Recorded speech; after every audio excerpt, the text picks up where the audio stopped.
Pray for her. Yeah, I'll stand. Yeah, what's up? Dan, pray for her. Oh, okay. I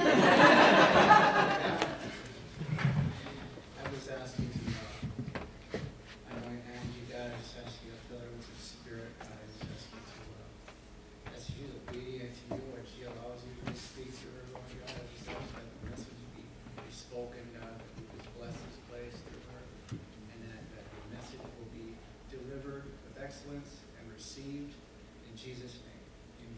Amen. Amen. Hello, Open Door Church. It's an honor to be here. Thank you, Heather, so much for coordinating while I'm visiting for 2 weeks here on short notice. Adjusted. I'm a little bit shorter. Okay, so my name is Angey Grotberg, and through Christ, I'm finding freedom and recovery for addiction, past hurts, codependency, and childhood trauma and mental health issues. It's an honor being able to be here with you guys tonight. I've been a part of Celebrate Recovery for over 2 years, and just recently completing the 12-step study program. So I highly suggest it for all of you if you haven't done that already. So can you guys hear me okay? Yep. All right, on it. Awesome. Okay. So when I was asked to write and share my testimony, a sudden fear came over me. I was afraid of people knowing my brokenness, my struggles, my past, and what I tried so hard to hide for so long. These are what I refer to as my shame secrets. The Lord reminded me that in being vulnerable and sharing our brokenness, we allow others permission to do the same, turning our messes into messages of hope and healing. My intention and hope is that in sharing these pivotal moments of my life with you that have shaped me into who I am today, this will show you how God can use the most broken of people for His kingdom and to shine His light into the darkest of places. My story begins in 1981, when I was born to a 16-year-old teenage girl in Duluth, Minnesota, as a result of rape. You could say from the beginning, I had already had a lot of factors against me. My mother was raised in a very dysfunctional, abusive home. Out of shame and embarrassment, she wanted to have an abortion, but my grandmother wouldn't allow her to do that, so she helped raise me. To this day, I've never met my biological father, nor did my mom ever see him again.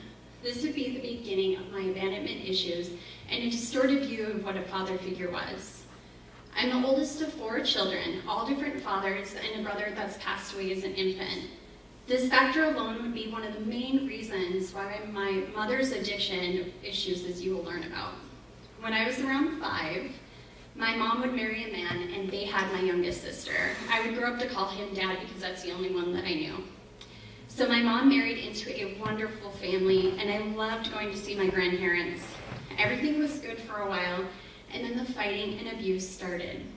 My parents were both alcoholics, and that's when the physical and verbal abuse began. I have vivid memories of my mom being battered and bruised, and yelling was a very common thing in our home. We would stay at my grandma's often when the abuse was bad.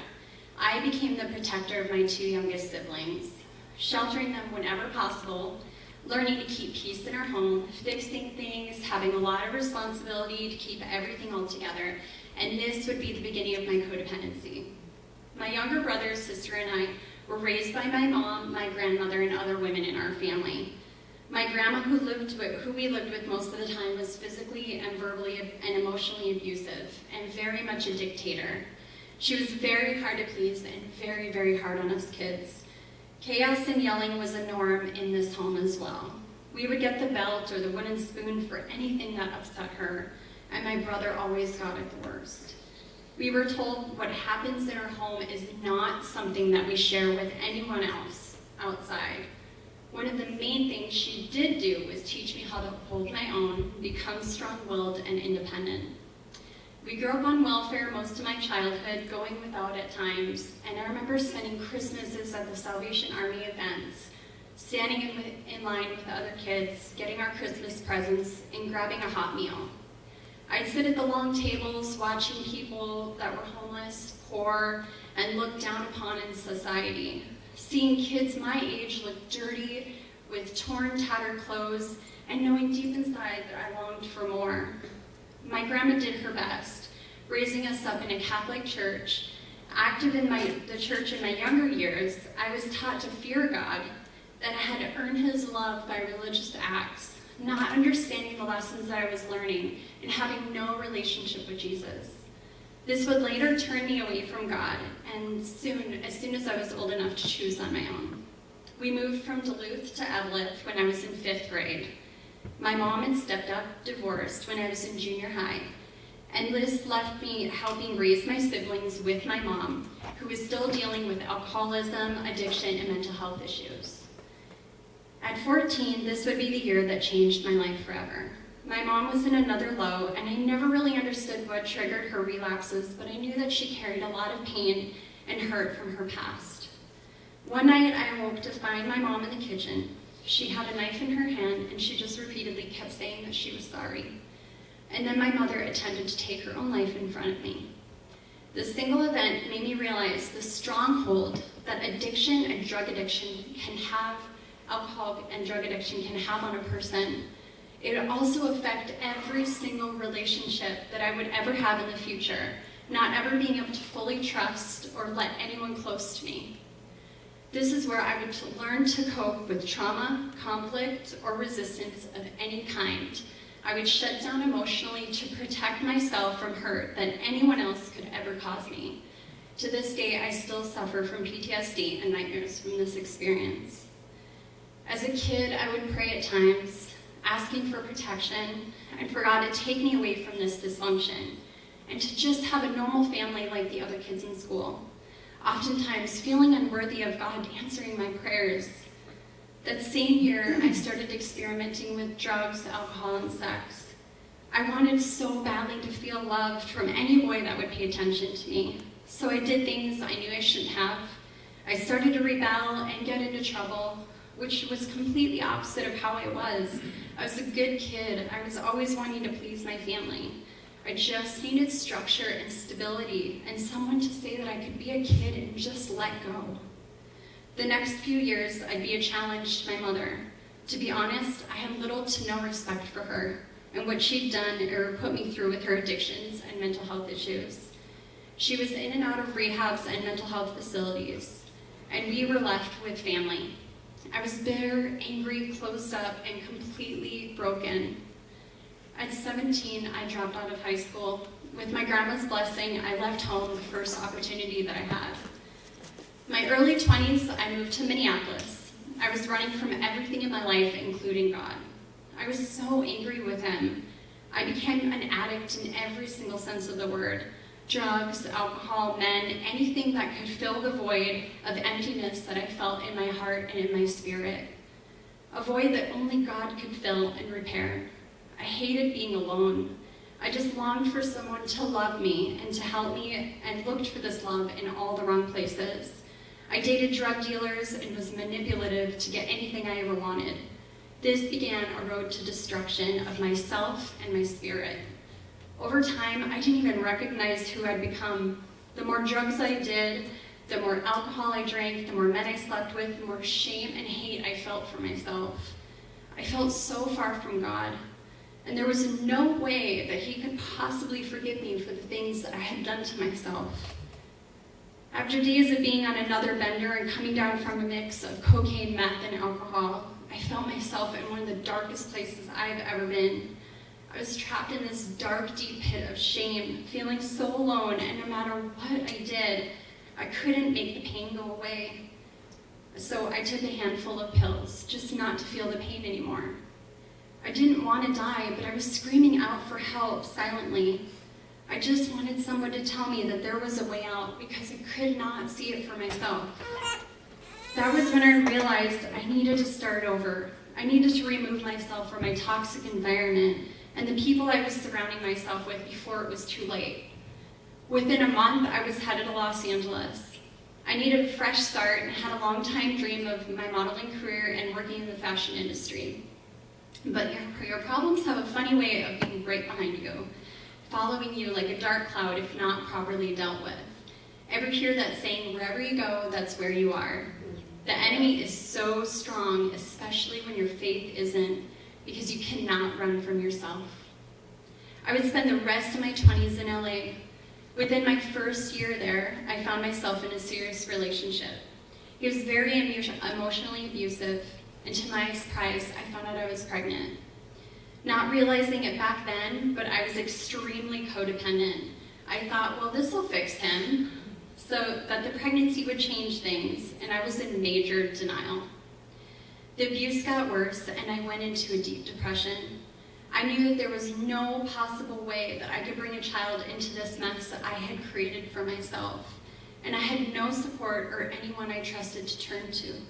I made the very difficult decision to have a late-term abortion. I had to go through the entire birthing process in a dim-lit, cold room with just one single nurse. I could feel her judging me and shaming me. She never spoke a consoling word to me, and she could barely look me in the eyes, but I didn't blame her. That day in the hospital was the loneliest I've ever felt in my life. I gave up the son that I mourned for the son that I gave up on. Out of shame and guilt, I lied to my family and I told them that I had lost the baby. I learned once again how to survive alone and shut down emotionally as a coping mechanism to protect myself from pain. As I was pursuing my career in the fashion industry and modeling, I found that all my familiar outlets to cope with life were much more accessible, more glamorized, and more accepted. I created a very glamorous, busy life for myself. I was getting the attention I desired. I was going to extravagant parties, meeting celebrities, traveling the world in magazines, on TV, and I had made it by all standards from the outside. The small town girl from northern Minnesota and high school dropout had gone from nothing to something. My ego and pride was leading my life. I was still turning to alcohol, drugs, sex, relationships, busyness, whatever could fill the void that only God could fill. I would soon find myself repeating the patterns of my past. This was the generational cycle of addiction happening once again. I was in denial for so long. The funny thing is that we have this false belief that denial protects us from our pain. In reality, denial allows our pain to grow and fester and turn into shame and guilt. Periodically, I could feel God pulling me back to Him, but I was always questioning things, unsure of my faith, my belief in anything substantial, and questioning everything. I took little bits of whatever made me feel good from different belief systems and made it my own melting pot of beliefs with no solid foundation of truth.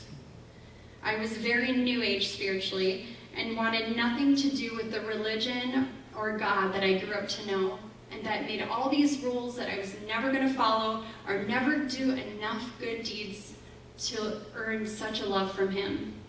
I was trying to mold God into what I wanted Him to be, rather than allowing Him to mold me into the person He made me to be. Little did I know He was already orchestrating everything behind the scenes of my life and bringing me back to Him. When I was 29, a longtime friend from my hometown, who now lived in California as well, invited me up north for a weekend snowboarding trip. We had stayed in contact over the years, but little did I know that that trip would change the course of my life forever. That weekend, my friend spoke life into me. He told me about how Jesus saved him from his past struggles with addiction, empty relationships, and brokenness. My friend was so rooted in his faith, on fire for the Lord, and didn't judge me or shame me, and wanted nothing from me but to show me love the way Christ loved me. One of those things that grabbed a hold of me is that Jesus wasn't anything like I thought. He wasn't condemning. He was loving. You see, that childhood friend is now my husband. God brought him back into my life when I was ready and willing to receive His message of salvation, forgiveness, and grace. We were married and we had our first son that same year. For the first time in my life, I began a life of hope and healing. It was a very long, hard road. I fought Him and I fought God For so many years, I had found so many reasons to justify my anger, my distrust, and my unforgiveness to distance and protect my heart. He showed me that God's way is different. We both went into our marriage with a lot of baggage. I almost felt like mine was way too heavy to carry or to carry at times. So much brokenness, some of the same past hurts and struggles. Two imperfect people cannot have a perfect marriage. In our first year of marriage, I was now a new wife. I moved across state, had a 2-year-old stepdaughter, and a son that was born. I had a completely different life than the one I had created for myself. I had no family or close friends around for support, and I very quickly went into postpartum depression. This would last for 3 years. During this time, I would withdraw, become completely emotionally and physically unavailable to my husband, being a guinea pig on a cocktail rotation of antidepressants and anti-anxiety medication. I felt unworthy of God's love and forgiveness, and felt tremendous guilt and undeserving of my husband's love and patience as he waited to get his wife back to the woman he fell in love with. While I was still dealing with my depression and mood disorders on and off, we would be hit with something that no parent could ever imagine or prepare for. At 20 months old, our son became ill. 2 days before my husband and I were supposed to leave on a missionary trip to Africa, he was diagnosed with type 1 diabetes. We would learn to become our son's nurse, going through extensive training and preparing for our new life of frequent hospital trips, long drives to specialists, needles, shots, blood sugar monitoring, confusion, frustration, stress, many tears, and many sleepless nights. With no family near us and not trusting anyone else to care for him, my anxiety increased. I started having panic attacks and blamed myself for a long time that we did something to cause this. Our son has this incurable disease, and I had tremendous guilt as a parent because our child was hurting. At 4 years old, he would be hit yet again with a second autoimmune disease. This time, the doctor told us that his body hadn't been absorbing any type of nutrients, vitamins, or minerals, and he had celiac disease. I just couldn't understand why our son was being put through all of this. There were so many unanswered questions. It was testing our faith and put tremendous stress on our marriage.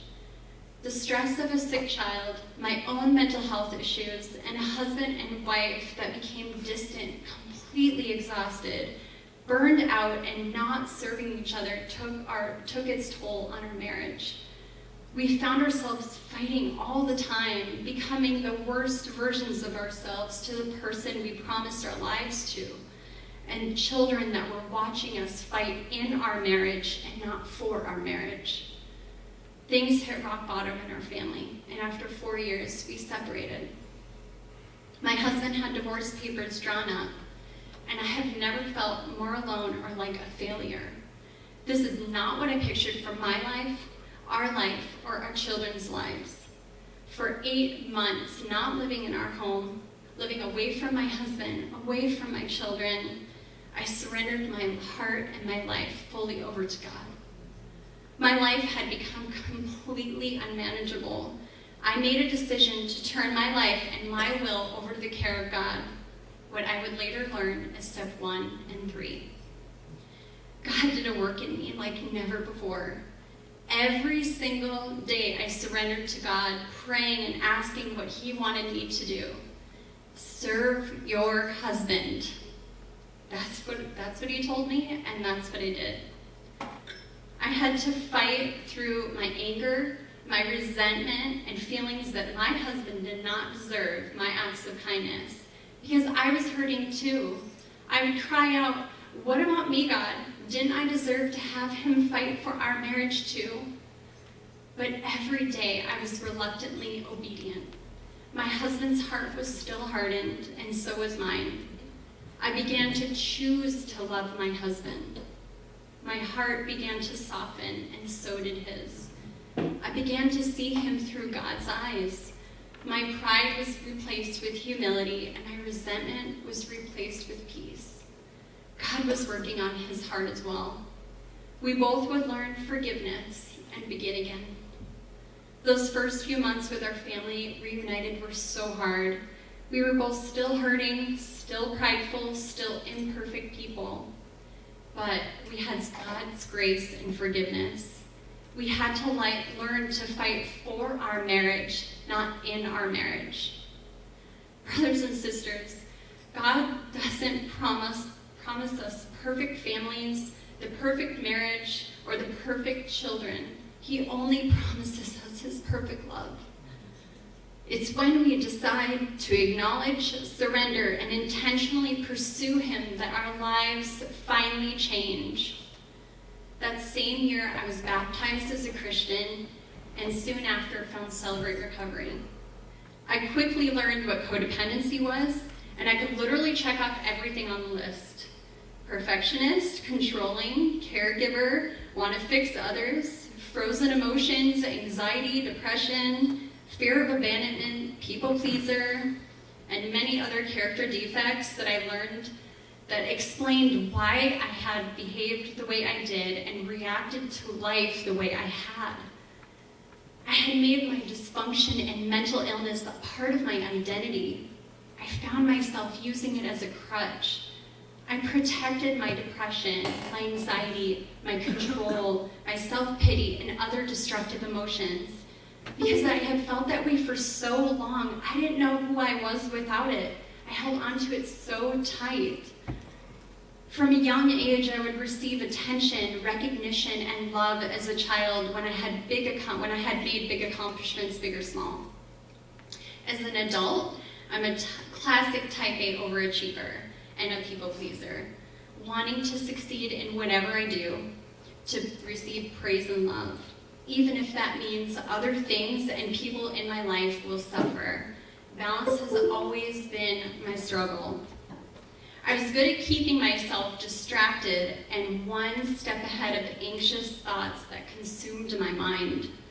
When I became a wife and mom and started my own business, my intentions and heart were in a good place to help and serve others. But my addiction was with this new drug called busyness. And I was also a workaholic. I was once again finding my worth in my successes and to-do list, accomplishing as much as I could fit into a 24-hour period. I would run laps around my house, cooking, cleaning, picking up toys, folding blankets, putting in crazy hours building my business to what the standard success was that I thought, always chasing the next goal, rarely making quality time with my family a priority. My new addiction was hurting the people that I loved the most. With my anxious, withdrawn presence, complete exhaustion, I missed so many moments and connections because I was strung out on this new drug that isolates me from my family. And it's still something that I still struggle with daily, and learning to intentionally be more present and give myself grace. For years, I blamed others for my brokenness and my bad choices. I was bitter, resentful, angry, controlling because I didn't have the upbringing or that I deserved or desired. Through CR, I learned that I needed to take responsibility for my actions, and every day I get to start new. I get to choose my worldly sinful nature or to follow Christ fully. That I get to choose how long I want to allow my past to affect my present or my future. And I learned that I am not what happened to me or defined by my past choices. I am defined by my Savior, how he sees me, and the life that he has called me to live. And it's not about how much work I have to do. It's about how much further he wants to take me. He gives me a way to reach people. He gives us a way to reach people through our experiences, because we are not meant to carry our burdens alone. In 2 Timothy 1:7, God tells us that he does not give us a spirit of fear. He gives us a spirit of power and love and a sound mind. I learned to heal, to forgive myself and others, to make amends, and to find healthy coping skills for everyday life. I learned that if I was going to blame others for all the bad, I had to blame them for the good too. It's very important to find balance. I couldn't let all the bad memories overshadow the positive, good ones and the lessons that I had learned. I needed to learn to find balance. I have made amends with my mom. There has been a lot of healing, and I have learned to have healthy boundaries, to forgive and extend grace to others, because I am one decision away from needing it myself. CR has helped me learn who I am in Christ, not what the world says I am. Learning about myself, my triggers, and my character defects. Most importantly, providing me with tools to do everyday life, how to heal from my shame, my guilt, my imperfections, and feelings of unworthiness. In Psalm 116, God tells us that He is full of compassion, and when we are brought low, He delivers us from death. To the newcomer, welcome. I know you have been wounded. I know you've been hurt. I know you carry these heavy burdens, but you are exactly where you are supposed to be, because God will meet you right where you are, right in the middle of your mess. If you want to experience God's beauty, you have to exhale your ugly. It's not easy, but we're never alone. He will make beauty from your ashes. Just allow Him to do what He does best. He is the mighty healer, and nothing you have done is too bad or too undeserving of His love. Christ is a beautiful Savior who came to meet us in the middle of our mess, not before we got messy or after we cleaned ourselves up, but He's right in the middle of our ugly. Almost 3 years later, after my first visit to CR, I still have seasons of depression, suffer from PTSD, severe anxiety, and control issues. I've learned my triggers and how to catch myself when I feel like I'm getting off track, but I always go back to step one. We admitted we are powerless over our addictions and compulsive behaviors, that our lives have become unmanageable. I am now a facilitator in Celebrate Recovery Ministry, with a focus on codependency and adult-child family dysfunction, leading the next 12-step study group and becoming a sponsor myself. It's amazing to see how God can use our setbacks and broken pieces for His kingdom when we make the decision to turn our lives and will over to Him, because He has a sweet purpose in it all. He will instill a passion inside of you to press past your fear to fulfill the purpose that He has called you to do. Without my past experiences, I could not share the struggles that have made me realize my strengths. God speaks promises into our tragedies, and it's in knowing Him that we know who we are. Thank you for letting me share.